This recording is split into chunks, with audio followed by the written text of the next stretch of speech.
Daniela, ¿qué tal? Buenas noches. Esta es la entrevista para el reportaje sobre aborto y todo el panorama que tenemos sobre la solicitud de transparencia que realizamos para hacer esta publicación. Me gustaría que te presentaras y me dijeras un poquito de quién eres y comenzamos entonces con la entrevista. Claro que sí, amiga. Bueno, mi nombre es Daniela Telles del Valle, de formación soy psicóloga social. Soy hidalguense, represento a la organización Di Ramona C. Ya llevamos 4 años trabajando en defensa y difusión de los derechos sexuales y reproductivos. Tenemos una perspectiva feminista de juventudes y de justicia reproductiva. Somos muy orgullosamente acompañantes, otros le llaman socorristas o doulas, en aborto seguro. Eh, por ahí luego nos preguntan sobre nuestras siglas, sobre qué es, Exacto. somos TIRAMONA, ¿no? Significa diversidades, redes de apoyo para mujeres y opciones neutrogenéricas de acompañamiento. La palabra neutrogenéricas, que es la que suele generar preguntas, viene de tomar conciencia de que hoy día con todos estos avances en cuanto a las disidencias sexuales y de género, no solamente las mujeres estamos abortando, sino que hay también otras identidades que no se identifican como mujer, que también abortan, como las personas no binarias, las personas queer, hombres trans, quienes también necesitan servicios amigables y que se entienda cómo viven sus corporalidades. Muy bien. Oye, ajá, justamente este término es el que nos llama mucho la atención. Em, ¿De dónde surge también este término? ¿Es creación de ustedes? ¿Es alguna palabra que ustedes hayan investigado? ¿Cómo es neutrogenéricas? Teníamos la certeza de que queríamos ser Ramona. Eso lo teníamos claro porque nos sentimos muy identificadas también con los feminismos comunitarios, específicamente también hablando de el movimiento zapatista, la comandanta Ramona, por supuesto. Entonces teníamos que pensar qué iba a significar las siglas de Ramona. De ahí surge como pensar la N. Dijimos, bueno, neutrogenéricas, claro, porque queremos dar una atención que sea entendiendo estas diversidades que existen, ¿no? Que sea neutra, que atienda las necesidades de un montón de identidades y de los géneros. Perfecto, muchas gracias por la explicación. Ahora bien, me gustaría platicar un poquito sobre su historia. En 2016 veíamos su trabajo. Comienzan con el Fondo María. Si pudieras explicarme un poquito cómo fue ese trabajo con el Fondo María y cómo se hizo ese puente entre ustedes y esa organización muy importante para el aborto. Claro, te platico un poquito de lo que es el Fondo María. Bueno, el nombre completo es Fondo de Aborto para la Justicia Social María. Por sus siglas, María es Mujeres, Aborto, Reproducción, Información y Acompañamiento. Esta organización surge el 28 de mayo de 2009, perdón, a partir de la legalización del aborto hasta la semana 12 en la Ciudad de México. Entre los proyectos que ellas tienen para dar esta atención cada año, forman doulas de aborto, es decir, son mujeres que ya viven en la Ciudad de México, que acompañan a personas que desean tener un aborto en las clínicas gratuitas de interrupción legal del embarazo locales, para que su vivencia sea acompañada, cálida, empática y no solo se queden con el trato que muchas veces puede ser frío al interior del ambiente clínico, donde pues te explican poco qué sentirás, qué experimentarás durante tu aborto, ¿verdad?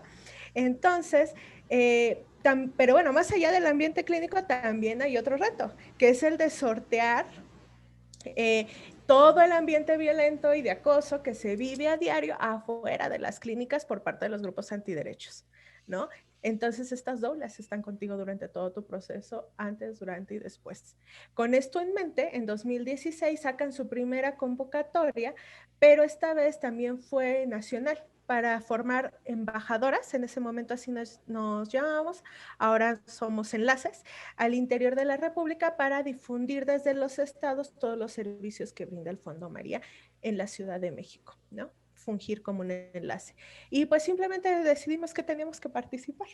Por aquel entonces teníamos ese deseo por hacer algo por las mujeres, las niñas, adolescentes de Hidalgo, bueno, aún lo tenemos, ¿no? En ese entonces estaban naciendo toda esta este feeling de tener que hacer algo. Todas somos psicólogas y pues en ese momento supimos que era lo que queríamos y necesitábamos hacer. Comenzar por algo para que las mujeres pudieran vivenciar sus derechos desde el amor, desde la empatía, desde la ternura. En aquel entonces el tema se hablaba mucho menos de lo que se habla ahora y pues teníamos la certeza y seguimos teniendo la certeza de que eso tiene que cambiar. Así empezamos. Entonces, después de esta convocatoria con Fondo María, en 2018 sigue con Semillas, ¿no? ¿Cómo es igual esa participación que tienen con Semillas y qué aportó además a la organización? Pues bueno, es claro que aunque no nos guste, pues para todo se necesita dinero. Acompañar implica tener saldo en los celulares todo el tiempo, implica imprimir material informativo, realizar talleres, comprar papelería, transporte, medicamentos, etcétera. Así que pues tuvimos que ponernos a la tarea de investigar cómo conseguir recursos más allá de la autogestión que nos daban los talleres esporádicos y los eventos que realizábamos. Ahí conocimos esto llamado el Fondo Semillas. Ellas son una organización feminista que financian grupos de mujeres alrededor del país. Ellas han estado trabajando a lo largo de 30 años en beneficio directamente de colectivos y grupos de mujeres de todo el país con financiamientos que buscan beneficiar a estas poblaciones. Entras una convocatoria, se hace una votación de todos los que participamos y de ahí se van sacando finalistas. Gracias a ello, en 2019 comenzamos formalmente actividades. Le apostamos con mucha firmeza a pesar de con mucha firmeza pues, a lo que es la despenalización social del aborto, reforzamos nuestro modelo de acompañamiento en aborto con medicamentos, impartimos talleres de educación sexual integral en secundarias y bachilleratos de diferentes municipios del estado de Hidalgo, como Mitlán de Juárez, Pachuca de Soto, Mineral de la Reforma, Mineral del Monte, Paso Yucán y Tulancingo. Y pues de eso a lo que somos ahora. Oye, es muchísimo trabajo en pocos años y además les ha dado toda esta, este tejido de redes nacional, pero ahora también entiendo que sus alcances llegan hasta una cuestión internacional. ¿Cuáles son esos alcances que tienen y hasta dónde llegan los brazos de Di Ramona en el ámbito internacional? Bueno, pues para nosotras esta parte de la articulación es uno de los procesos más enriquecedores para poder compartir saberes y ejercitar relaciones horizontales al interior del movimiento. Definitivamente, desde Dir Ramona tenemos la certeza de que las redes de apoyo salvan la vida de las mujeres y pues a través de estas redes de articulación a nivel local, nacional, regional e internacional, pues nos hemos sensibilizado mucho de otros contextos. También nos ha permitido ver nuestras propias ventajas, desventajas, nos ha dado muchísima claridad del lugar en el que estamos paradas y también nos ha comprometido muchísimo a la formación permanente para dar el mejor servicio posible. Esto gracias a las redes. Así pues, desde nuestros inicios, como te comentaba, pues formamos parte de la Red María, del Fondo María.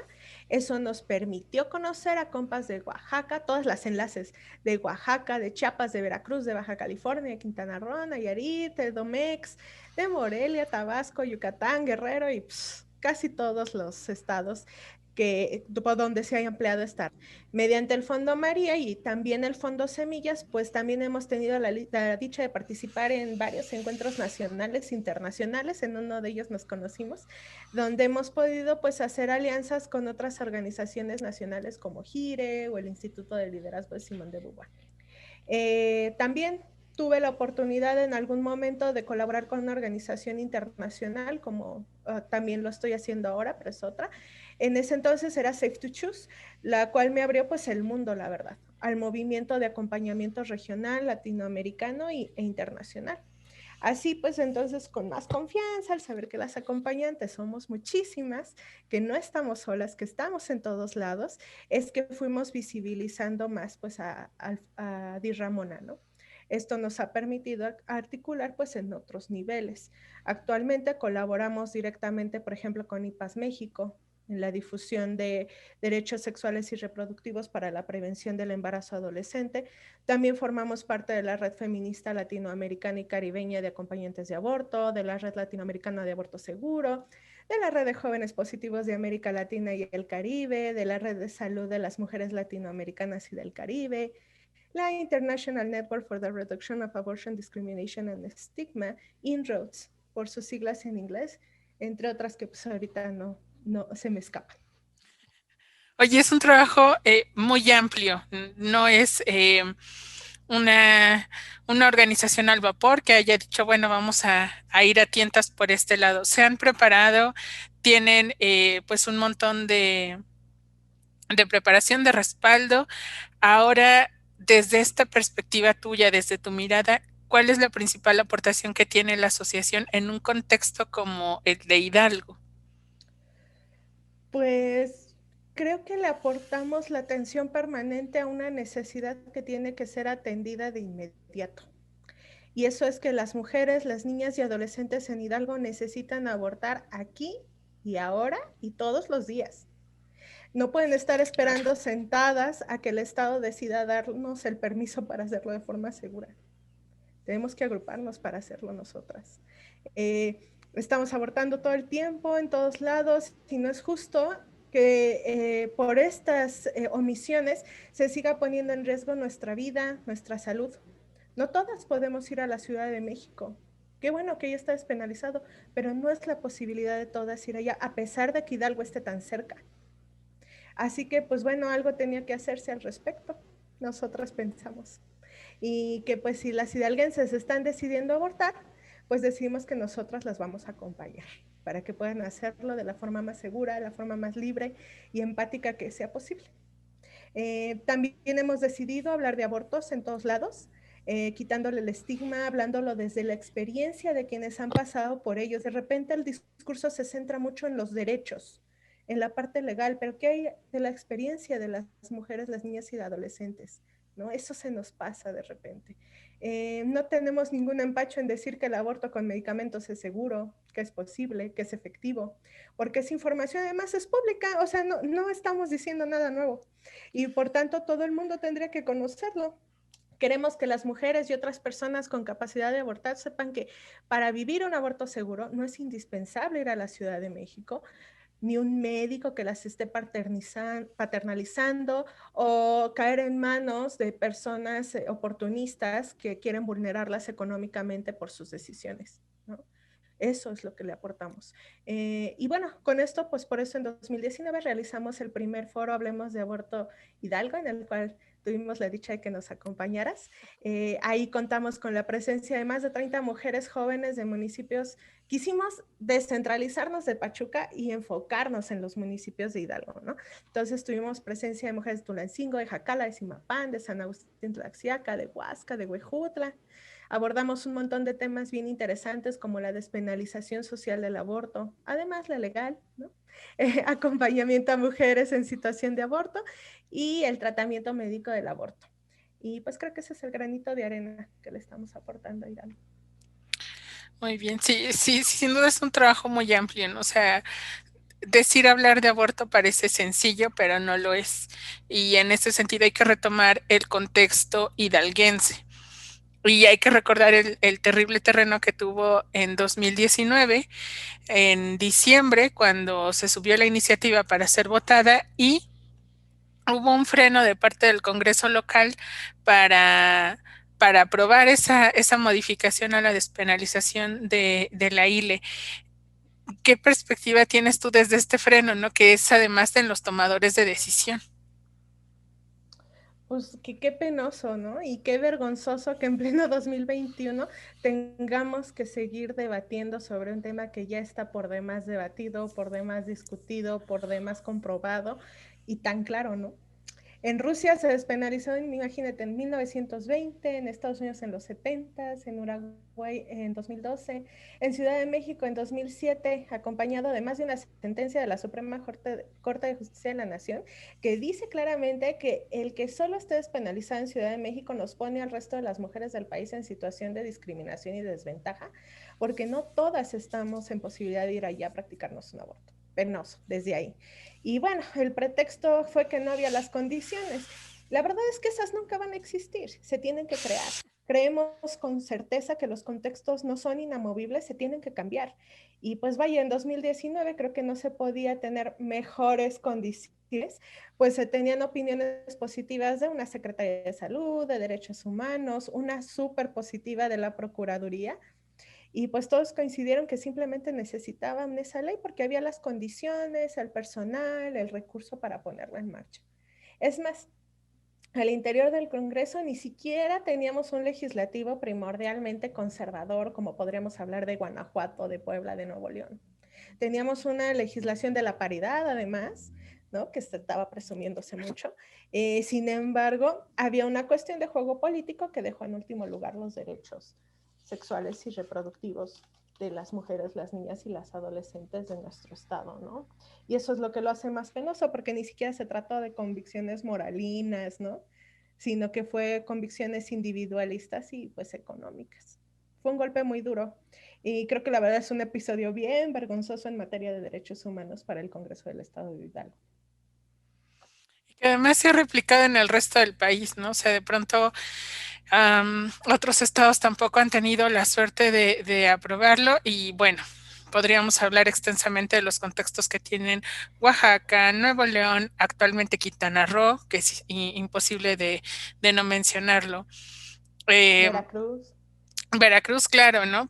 Y al final, o sea, independientemente de lo que suceda a ese nivel, en la cuestión del acompañamiento, pues el trabajo sigue todos los días. Al último corte teníamos con ustedes 260 mujeres que teníamos conocimiento que ustedes habían acompañado. ¿Cómo está este panorama actual? Y sobre todo, ¿cuál es esa actualización en el contexto de la pandemia, ¿no? Durante 2020, ¿cuál fue el alcance que tuvo Di Ramona?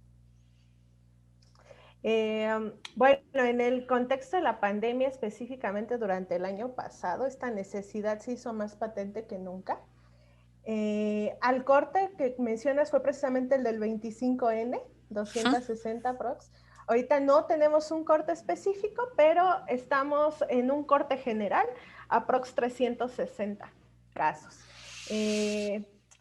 Antes de marzo de 2020 acompañábamos más o menos entre 5 a 8 casos por mes, solo era un acompañante, yo, estaba la verdad tranquilo. Después de marzo pasamos a 23, 25 casos por mes, se tuvo que integrar una segunda compañera, ahí tomamos además la decisión de comenzar a realizar talleres de aborto autónomo, que pues causaron como mucho revuelo entre los grupos antiderechos, hubo varias notas al respecto, medios locales, nacionales y hasta regionales. Y no es que nosotros fuéramos las primeras haciéndolo, ¿eh? No, para nada. Pero pues llamó mucho la atención, no sabemos por qué.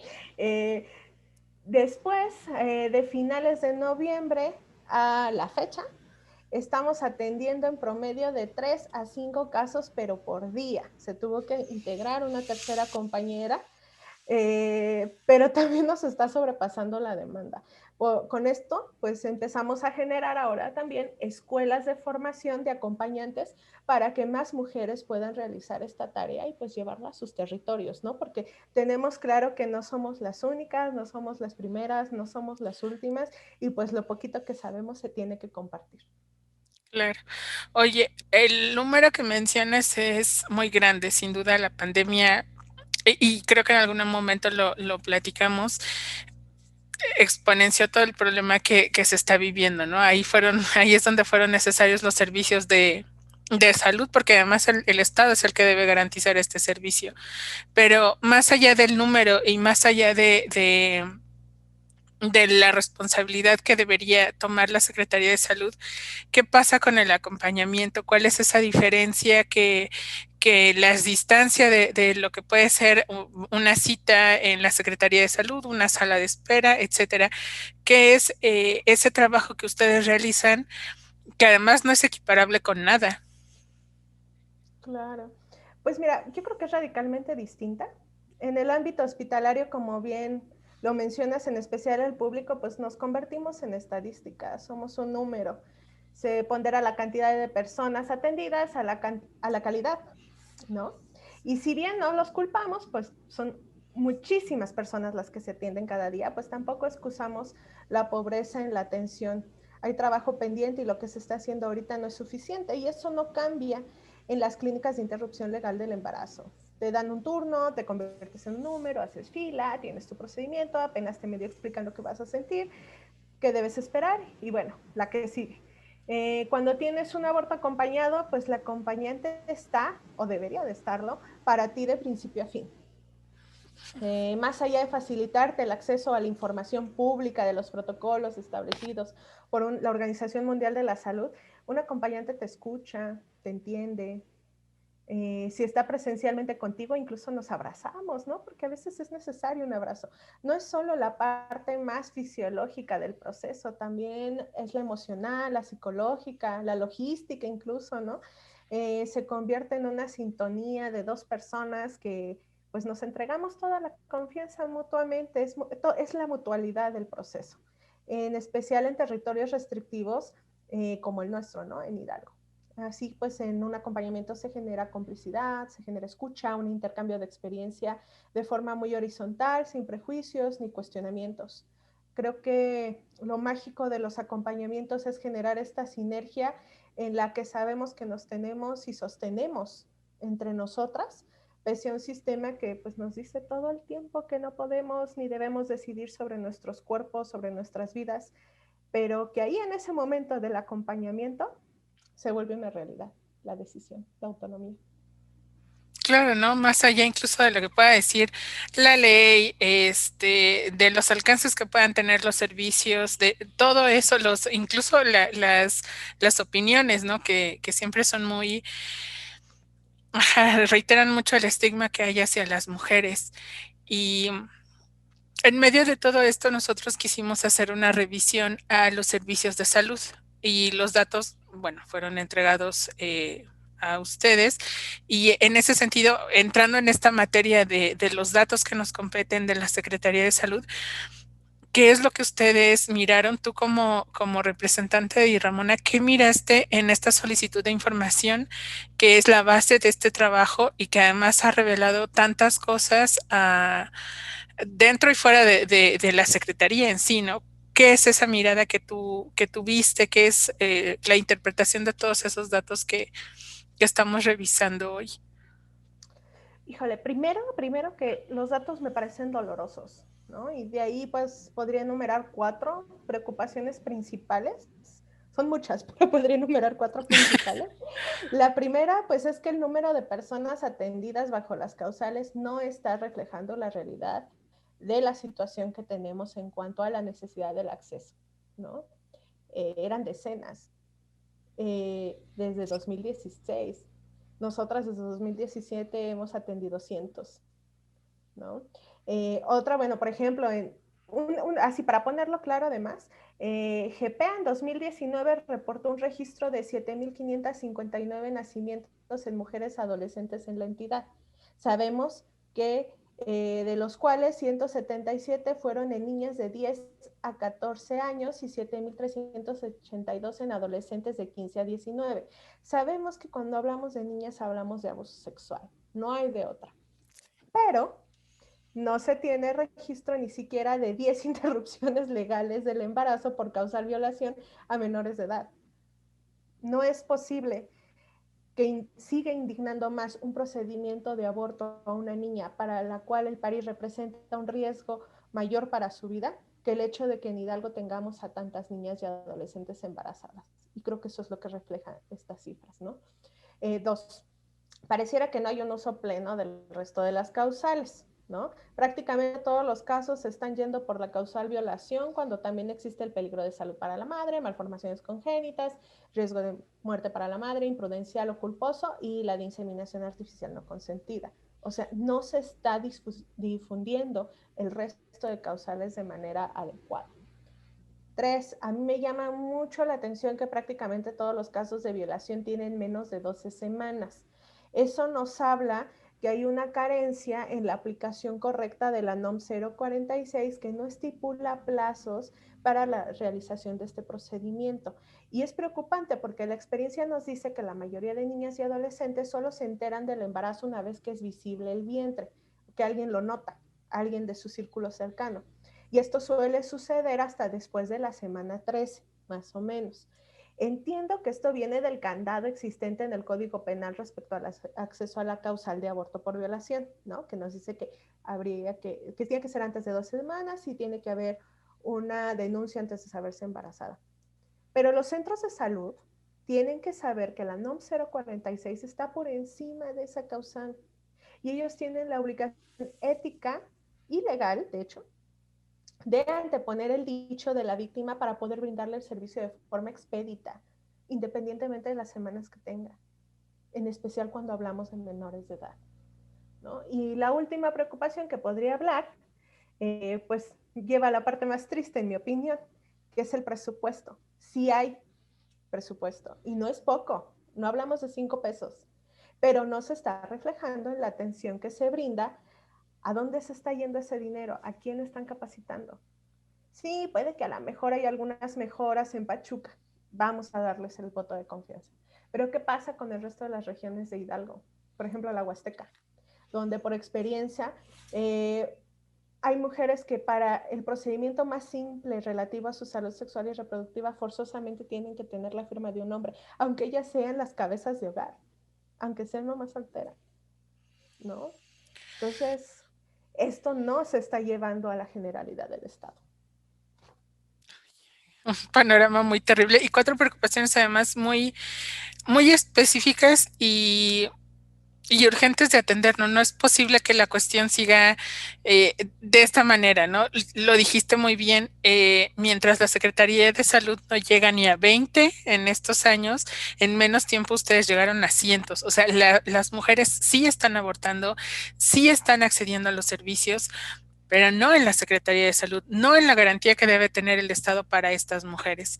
Y mencionaste además otra cosa que se me hace muy importante, que son las semanas de gestación y la NOM 46. Vimos en este sentido un caso de una menor de 14 años con un procedimiento realizado a las 21 semanas. Ahí que podemos entender de esta aplicación que hace la Secretaría de Salud. Es posible, que es seguro, que es efectivo, que sí se puede hacer, que tenemos que tener claro que un procedimiento de aborto realizado de forma segura, higiénica, a manos de profesionales, siempre va a ser más seguro que incluso dar a luz. Y eso nos lo dicen estudios. Y no con esto queremos decir que entonces ya las mujeres no den a luz. Simplemente estamos poniendo en comparación qué tan seguro es el proceso de aborto llevado a cabo de forma adecuada, ¿no? No hay riesgos. Un aborto puede llevarse a cabo en diversas etapas del embarazo y va a ser seguro, en especial cuando estamos hablando de menores de edad. Va a ser mucho más seguro un procedimiento llevado a cabo a tiempo que el obligar, más bien, esa es la palabra, obligar a una menor de edad a parir. Que eso, además de que es peligroso para su salud y su vida, le estamos quitando, arrebatando y arrancando la posibilidad de un desarrollo pleno. No podemos tener niñas siendo madres, ese es un hecho. Claro. Pues no me queda más que agradecerte esta entrevista. Siempre nos das luz en los datos que tenemos que interpretar.